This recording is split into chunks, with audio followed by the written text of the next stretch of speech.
Contentment is the basis of spiritual development,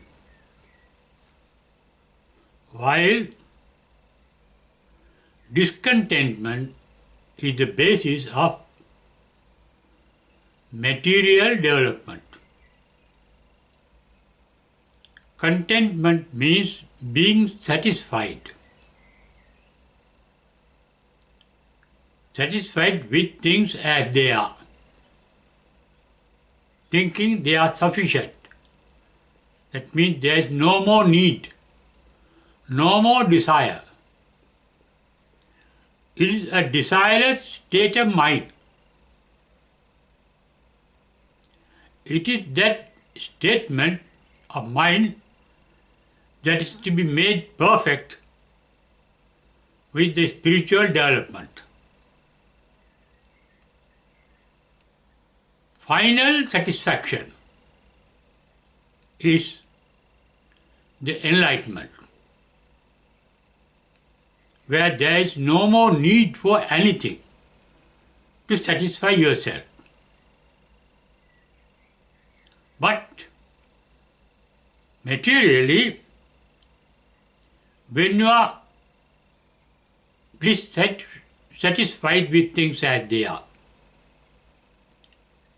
when you think what you have is not sufficient, insufficient, some more is needed. In fact, there is the desire, resentment, and ignorance involved in that material development state of mind. That means you can't improve materially unless you have a desire for improvement. A strong desire is called ambition. You cannot achieve anything without a strong desire called ambition. To be powerful, to be rich, to be popular, you need an ambition to achieve a certain target in your life. Therefore, desire, that means discontentment and dissatisfaction, resentment, that also due to dissatisfaction and discontentment, you resent things as they are. That is repulsion. And there is at the background the ignorance that whatever you achieve materially is temporary, not lasting long, and that it may not give the bliss of life that you expect at the moment. In material development, you have to collect, you have to gather what you want, what you desire, and get rid of what you don't desire, what you resent, what you dislike. That is repulsive attitude. For material development, therefore, we need a desire to get what we want, to make our life pleasant and happy and blissful. And we have to get rid of things that are inimical to our happiness, material happiness. We have to get rid of things that we don't want. But behind that, there is the ignorance that you can be happy by getting rid of what you don't want, and that you can be happy getting what you want. Because the happiness one may experience after getting rid of what one resents, what one repulses, what one desires, is temporary, that satisfaction, that happiness. Because the basic nature of the material world is impermanency. Nothing is permanent. Because of that impermanency, everything is changing, transformation. This is the work of the universal energy. Energy is active, constantly active. That means dynamic. Active means not permanent. There is some change. Change means there is a transformation from one state to another state. When things are getting transformed constantly from one state to another state, nothing can retain a permanent identity. In the Buddha's teaching, the dynamism of the universal energy is referred to as anicca. The transformation caused by the universal energy, transformation of every item, getting changed from one state to another state, is called dukkha in Buddhist language. And also there is the resultant state of things. Nothing can retain a permanent identity. In this respect, anicca or dynamism or universal energy is the cause of transformation of things that are material or even mental. Everything is getting transformed from one state to another state by the universal energy, and that is dukkha. And therefore nothing can retain a permanent identity. We get attached to a certain identities, not realizing that identity can be retained for long. It is subject to transformation.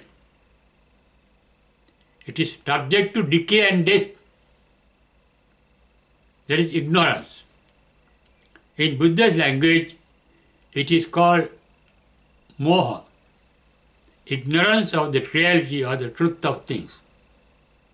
It is because of this ignorance we desire certain pleasant things, and that is called raga. And we resent certain unpleasant things, and that is called dosa. These are the three mental factors that cause all the suffering that we undergo. Desires lead to suffering. Resentment and hatred lead to suffering. And ignorance of the reality of things also ultimately lead to suffering. Enlightenment means the ending of suffering, called dukkha nirodha in the Buddha's language. To end the suffering, the cause of suffering has to end. According to Buddha, desire, the basic cause of desire is the mental thirst for happiness. It's called tanha, mental thirst for things. When there's no thirst for things, you get enlightened. That is why the nirvana or enlightenment is called tanhakaya, cessation of mental thirst. Content means the state of mind without desires, without mental thirst. That state of mind is practiced on the path to enlightenment. It may come and it may go. Enlightenment means it comes permanently so that it won't go. Thereafter there is the complete satisfaction of things as they are. The ability to accept things as they are. In our day-to-day life, it is advisable to practice both the requirements of our material development as well as spiritual development. There should be a balance in between. Spiritual development means a life, achieving a life of contentment, with no more desires, with no more resentment, with no more ignorance of things as they are. That state of mind becomes permanently established at the enlightenment. But on the path to enlightenment, we can practice that statement of mind every day, at least for a few minutes. And that is called meditation. That is, freeing the mind from tension caused by desires, caused by resentment, and caused by ignorance. In that few minutes, if you can accept things that you are aware of at that moment, there is no ignorance, you see things as they are, you accept things as they are, without attraction and repulsion. That means a state of mind free from the mental magnetism of attraction and repulsion. That is a calm state of mind, a tranquil state of mind. Meditation is attaining that tranquility, giving a mental rest. Mental rest means the mind is always thinking. Resting the mind means stopping thinking, not thinking. Sensing is there, awareness is there, you practice awareness, you accept sensory signals of things as they are, but you don't think of them. We think of things if they like them or dislike them, or if we are not fully aware of them, their true nature, that is through ignorance. If you practice the state of mind even for a short time, every day in your life, you get relaxed, free from tension, both mentally and physically, and also verbally. When you meditate, you don't think. The mental activity of thinking ceases. You don't talk. The verbal activities cease. And you don't do anything. No more physical activities. That is relaxation. Relaxation of the body and the mind. With that, both the mind and the body can get rejuvenated, get energized for further work. Therefore, contentment practiced in meditation is useful even in our material development, not only in spiritual development. It is intelligence that can bring in a balance between material development and spiritual development in our day-to-day life, where we are not perfectly enlightened, but where we live, behave as if we are enlightened, without getting disturbed by things as they are, by worldly vicissitudes, changes that comes in, troubles that comes in. A calm state of mind. Therefore, practicing contentment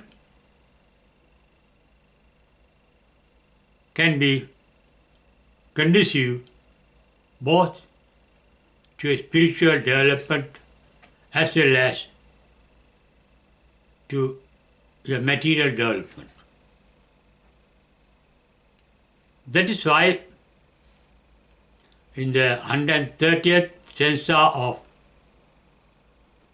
204th stanza of Dhammapada says, Santutti Paramandana, contentment with the highest positive development of the mind, free from all negative elements, fully satisfied with things as they are, and that mind is free from anxieties, from resentment, from tension, and from all worries. And that is a blissful state of mind.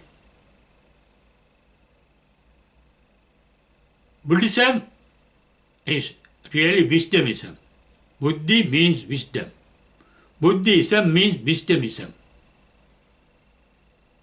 You can be a real Buddhist, a real wisdomist, if you can lead a life free of tension, anxieties, and worries, which you can achieve by contentment of things as they are. But for material development, we have to bring in balance between contentment and discontentment, satisfaction and dissatisfaction, tranquility and making efforts to achieve what you want. It is wise to bring in a balance between the work and the rest. Meditation is resting the mind and the body. As you need sleep to rest the body, we need meditation to give a rest to the active mind so that it won't get overheated, so that it becomes cooled down through relaxation. Therefore, meditation is practicing relaxation through contentment, accepting things as they are. That means accepting your sensory experiences without attachment, resentment, and ignorance. The eye can become aware, the ear can become aware, the nose, and so on. Every sensory organ can become aware of their respective objects, as well as the mind can be aware of mental phenomena, but awareness is not going to bring in worries unless you start thinking of what to become aware of. Therefore, awareness, called satipatthana, in meditation, what you practice is contentment of things as they are, which can ultimately lead to the perfect contentment through the realization of the ultimate bliss called nirvana, which is not outside you but inside you. It is a state of mind, not an active mind but an inactive mind. Not a mind filled with ideas and feelings, but a mind free of all ideas, thinking, thoughts, and feelings and efforts. Nirvana is called sunyata, in Sanskrit sunyata, meaning voidness, emptying the mind from its content, so that you become perfectly relaxed because you are content with things as they are and you need no more items, no more things, no more achievements for the bliss of your life. A content life is a blissful life. Discontent life is a miserable life. But that discontentment is the basis of material development. It is because our ancestors were discontent, not satisfied with things as they were, that they made all discoveries, all inventions that make our modern life very comfortable, very enjoyable. The modern development, the material development was caused by discontentment of our ancestors. But no material development can make you blissful spiritually. No wealth, no power, no popularity can make you perfectly happy because they are temporary. They appear and disappear. They pass away like clouds. But that emptiness in your mind and in the universe, outside you and both inside you, is not created, not born. It is our ultimate nature. Therefore, with the contentment of things as they are, one can achieve that ultimate emptiness of reality within us. And that is supposed to be the perfect bliss of life.